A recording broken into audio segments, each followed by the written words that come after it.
Assalamualaikum warahmatullahi wabarakatuh. Ya anak-anak, sekarang kita akan belajar fikih bab bersuci dari najis. Bab apa anak-anak? Ya, bersuci dari najis.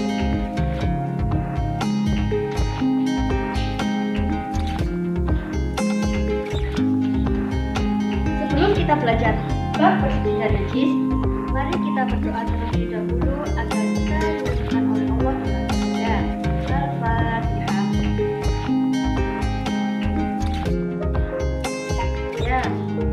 Ya, sekarang guru akan mengabsen kalian terlebih dahulu. Adinda, Adi, Hanifah, Tias, Afani. Ya, sudah semuanya ya anak-anak. Lalu kalian membuka buku. Sekarang guru mau bertanya dulu. Siapa yang tahu apa bersuci itu? Ya, benar. Suci. Sebelum itu, ini siapa yang sudah pernah bersuci? Ya, angkat tangan. Ya, pintar semua. Pasti semua sudah pernah bersuci.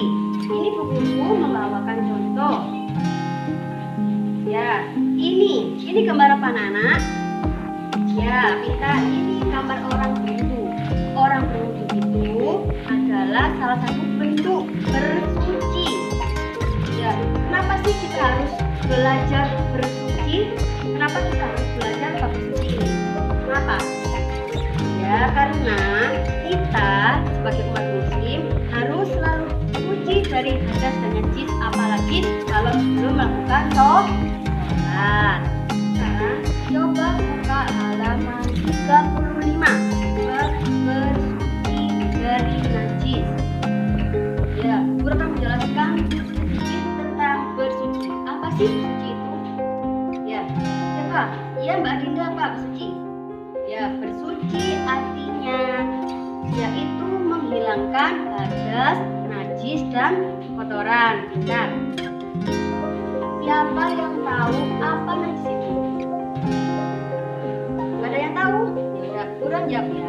Najis yaitu kotoran, sedangkan hadas yaitu keadaan tidak suci sehingga tidak diperbolehkan melakukan ibadah.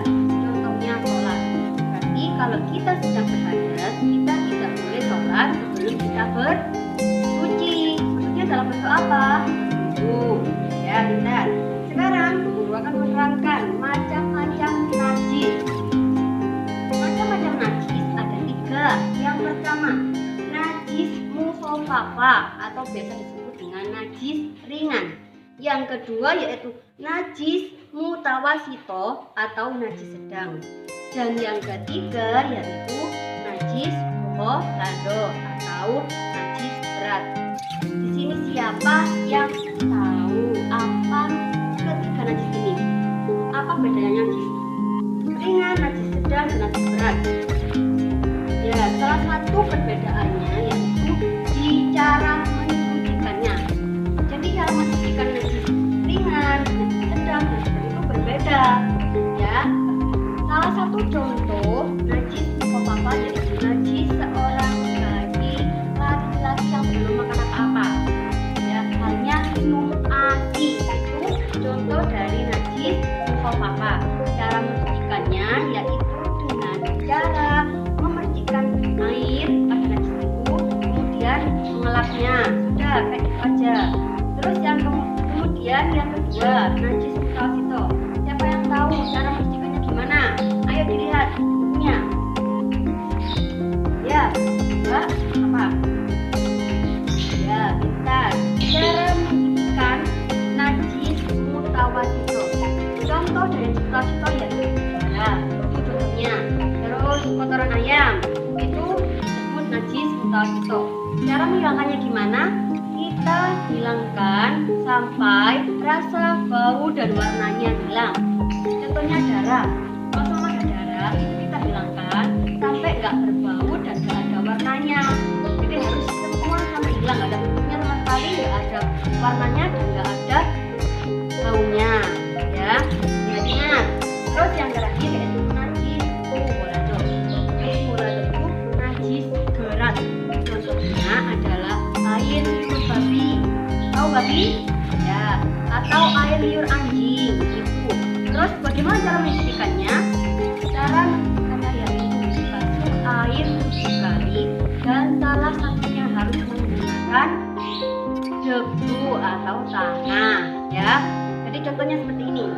kalian kena air liur anjing di sini, terus kita basuh 7 kali.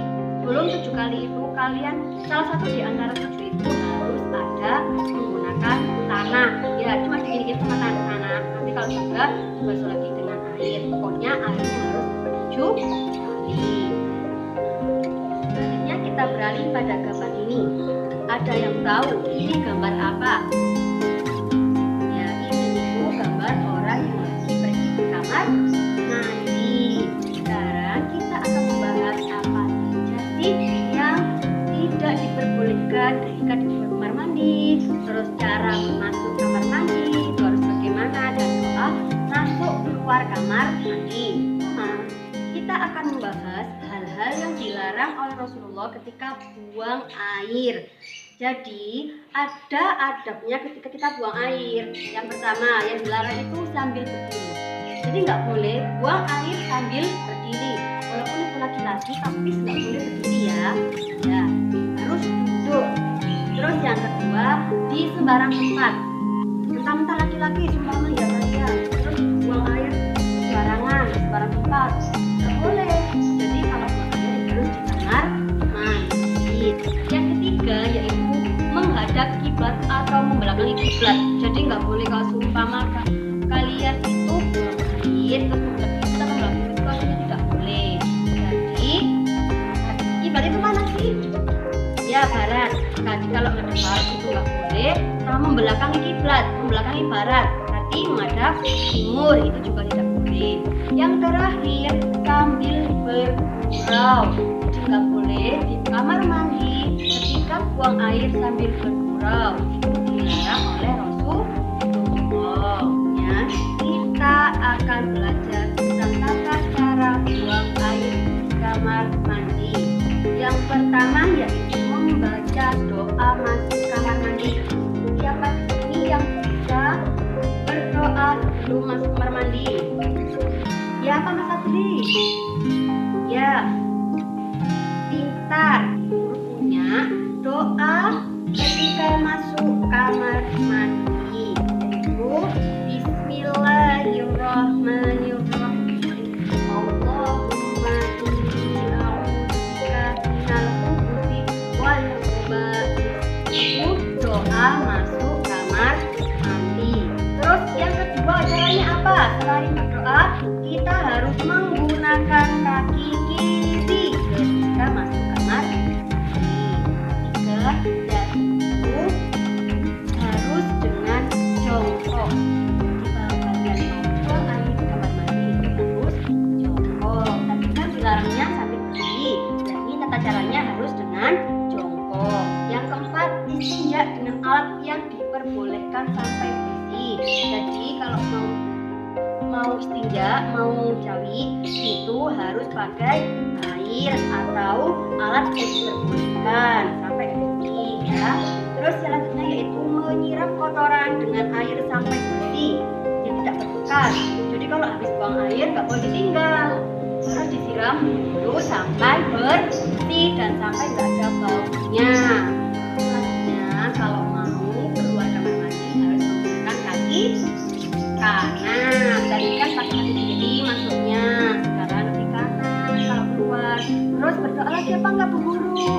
Iya dong, Bu Guru punya doanya. Keluar kamar mandi, Bismillahirrahmanirrahim. Ghufranak alhamdulillahilladzi adhaba 'anil ada wa afani. Ini doa ketika keluar kamar mandi. Jadi itu tadi tata cara buang air di kamar mandi.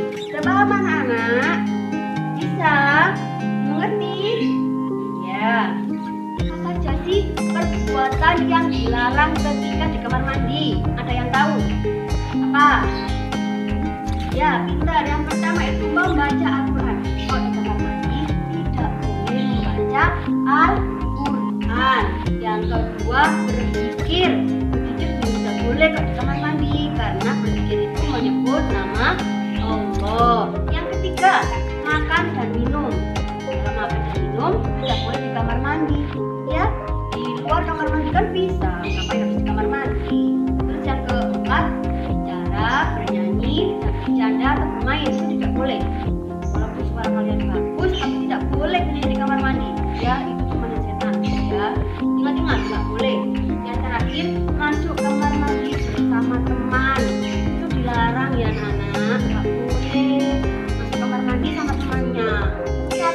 nggak boleh berenang. Dan itulah tadi perbuatan yang dilarang ketika kita berada di kamar mandi. Sekarang materi terakhir yaitu manfaat bersuci. Manfaat bersuci itu apa saja sih? Ya, satu, kita terbiasa hidup bersih. Kalau sama kita terbiasa bersuci, berarti kita kan terbiasa hidup bersih. Yang kedua yaitu terhindar dari penyakit. Kalau kita suka bersih, kita suka bersuci, insya Allah penyakit tidak akan mendekat kepada kita. Yang ketiga, orang beriman selalu bersuci karena suci adalah bagian dari iman. Yang keempat, memiliki akhlak mulia. Dan yang terakhir adalah hidup menjadi berkualitas. Kalau kita suka bersuci, maka hidup kita akan lebih berkualitas. Ya, sampai sini ada yang perlu dipertanyakan? Nana, ada yang belum paham? Sudah paham semuanya? Pinter muridnya guru. Sekarang guru akan membagi kalian jadi beberapa kelompok. Satu kelompok menjadi 4 orang, ya. Nah, kita berhitung 1 sampai 6 biar kalian menjadi 4. Satu kelompok 4 orang. Ya. Sudah. Sekarang berkumpul sesuai dengan angkanya. Kalau 1 dengan 1, 2 dengan 2, 3 dengan 3, dan seterusnya.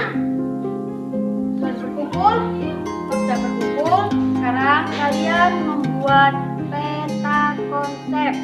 Ya, peta konsep. Setelah itu kalian hias sesuka hati kalian. Sudah. Sekarang kalau sudah jadi, kalian bisa mempresentasikan hasilnya di depan bersama kelompok kalian. Ya, ayo kelompok 1 maju. Memori. Jadi kesimpulan untuk kita belajar hari ini yaitu yang pertama, kita harus selalu bersuci.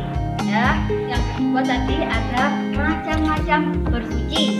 Yang ketiga tadi ada hal-hal yang dilarang ketika berada di kamar mandi. Terus tata cara masuk kamar mandi dan lain sebagainya. Ibu mau bertanya kepada salah satu siswa di sini, apakah sudah paham atau tidak? Ya, sekarang mau bertanya kepada Mbak Alfani. Ya, apa sih tadi yang harus mengambil kunci itu? Ya, pinter. Sekarang Mbak Dinda, macam-macam najis itu apa saja tadi yang dijelaskan guru? Ya, besar. Kalau sudah itu semua, sekarang dikerjakan bukunya, dibuka halaman 42. Dan sudah selesai semua, kerjakan soalnya. Sekarang guru mau mengakhiri pelajaran fikih hari ini. Kita akan belajar fikih lagi, yaitu bab selanjutnya, bab istinja. Ini berhubungan dengan bab bersuci dari najis. Akan waktunya. Wassalamualaikum warahmatullahi